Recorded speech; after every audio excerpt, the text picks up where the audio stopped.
Hello and a warm welcome to the program. I'm Teniola Shoboale. We begin today in North Africa, where the third round of talks between Sudan's ruling military council and the pro-democracy opposition has ended without a deal.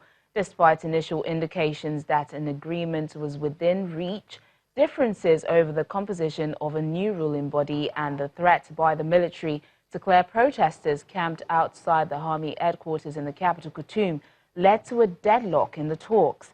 The alliance representing protesters, Forces of Freedom and Change, wants 8 seats for civilians and 7 for the army on the state council, while the army generals want 7 seats, leaving only 3 for civilians. These numbers have been the sticking point. Let's get more on this story from political scientist John Osegi. Thanks for joining us on Network Africa. Talks on the formation of a joint civilian-military transitional council in Sudan has for a third time ended without a deal, unfortunately. The military is also threatening to clear protesters off the streets. Is the political impasse in Sudan getting out of control? There is a struggle in the responsibility for bringing down Bashir's government. The truth is that both have contributed to overthrowing Bashir's government.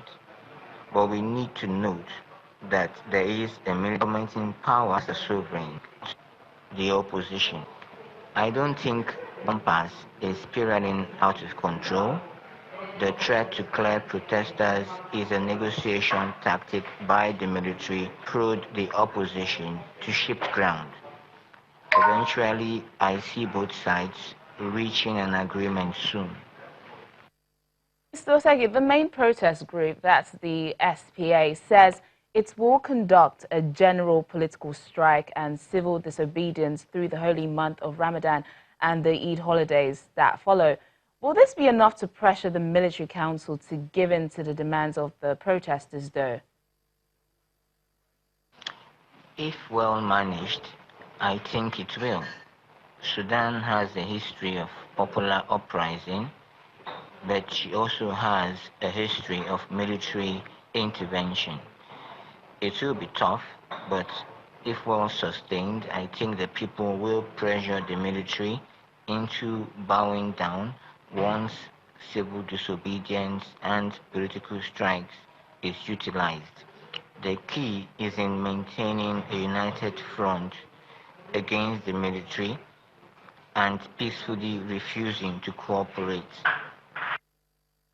Well, many people regard the military council as a replica of the former regime, which was ousted by the army. Why then is the military insisting on remaining in charge for the next 2 years? The simple answer is that the military is in charge in Sudan. The military council is the sovereign and it is very jealous of its gains and position. We should remember that they have tried to distance themselves from Bashir's legacy by removing officers loyal to the former government, irrespective of the opinion people have that they remain a replica of Bashir's regime. They insist on remaining in charge for 2 years because they are the sovereign. They are not swayed by moral sentiment.